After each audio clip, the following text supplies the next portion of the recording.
오늘은 허리 통증 중에서 요추간 협착증에 대한 얘기를 해드릴 거예요. 아마도 많이 들어보셨을 거라고 생각을 합니다. 그래서 허리 디스크하고 함께 이제 여러분 좀 나이 드신 분들한테 허리에서 가장 많이 나타나는 질환 중에 하나고요.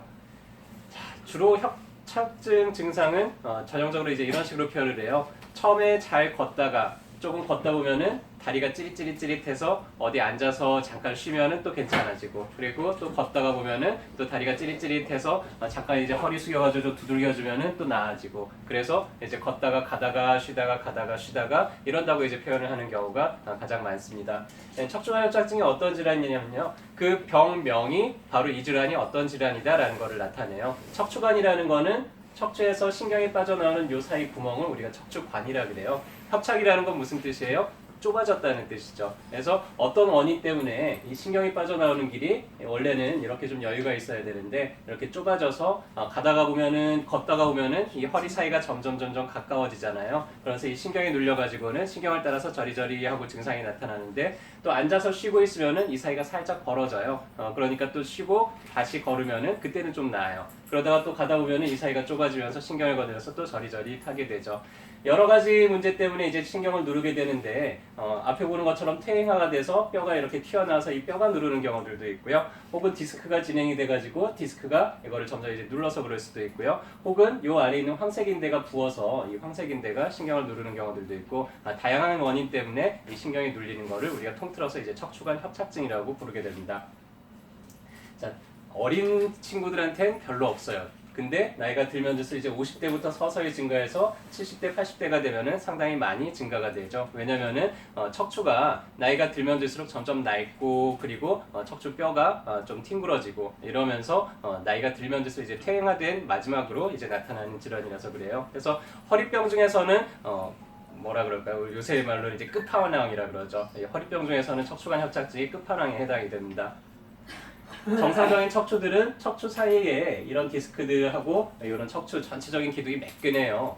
근데 디스크가 생기면은 이런 게 이제 수액이 탈출이 되면서 색깔이 좀 까매지죠. 디스크가 그러면서 뒤로 약간 볼록 튀어나오는 것들이 보입니다. 척추관 협착증은 완전히 이제 이 사이가 짜부러지는 거예요. 그래서 디스크 사이 넓이들이 이제 거의 안 보이게 되죠. 그리고 이런 돌기들이 튀어나오고 이 사이 구멍, 이 신경이 빠져나오는 구멍들이 많이 좁아져 있는 이런 소견들을 보이게 됩니다. 그래서 협착증의 전형적인 증상은 아까처럼 이제 가다 쉬다 하는 증상인데, 확진은 이제 MRI를 찍어봐서 실제로 그 추간공이 좁아져 있는 거, 그리고 그 사람이 나타나는 증상과 그 사진상의 병변이 일치하는 것을 보고 우리가 확진을 하게 되죠.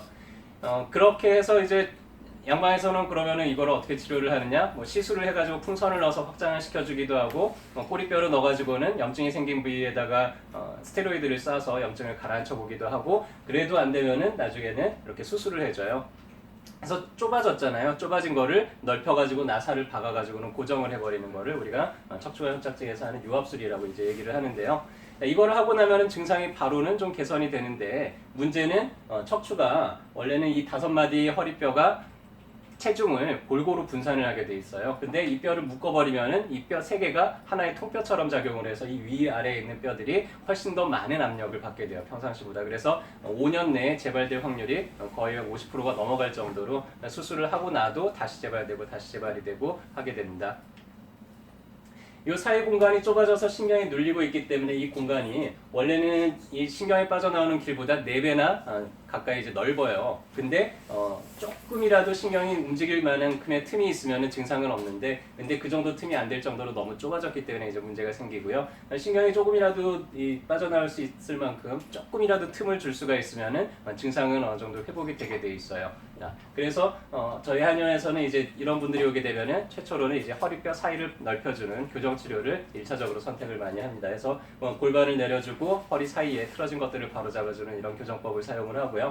이거를 이제 두드려 가지고는 바로 잡는 요법이라 그래서 손으로 교정하는 걸 추나요법이라고 하지만, 이거는 두드려서 바로 잡는다 그래서 골타요법이라고 하는데, 척추 좁아진 사이를 충분히 늘려놓은 상태에서 틀어진 뼈들을 제 위치로 바로 잡아주는 이런 방법을 써요. 자, 일단은 교정을 해놓는데 이제 척추관 협착증이 있는 분들은 대부분 허리에 힘이 많이 부족해요. 그래서 자꾸 무너지고 하잖아요. 그래서 허리에 힘을 키워주기 위해서 요새 보면은 성형외과 같은 데 가면 이렇게 얼굴 당겨준 리프팅 할 때 쓰는 실 있잖아요. 그거를 허리에다가 여러 가닥을 심어주게 됩니다. 그래서 이런 식으로 교정을 하고 나서 허리 주변에다가 실을 여러 가닥을 심어주면 이 실이 허리를 지지해주는, 허리를 버텨주는 힘이 되기도 하고요. 그리고 이 실 주변으로 해가지고는 콜라겐들이 많이 모여서 허리를 좀 단단하게 지지를 해주고 계속해서 피가, 혈액이 잘 공급이 되게 만들어줘서 허리 주변에 흐름이 좋아지게 만들어줍니다.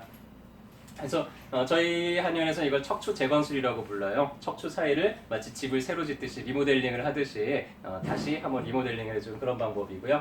그 외에 신경에 염증이 생겼다 그러면은 주겸을 써서 신경 염증을 바로 좀 안정화시켜주기도 하고, 그 사이에가 너무 유착이 돼서, 유착이 심해서 이게 잘 안 떨어질 때는 침 끝에 자그마한 칼이 달린 침을 써서 그 안에 있는 유합을 직접 이제 뜯어가지고 풀어주기도 하고요.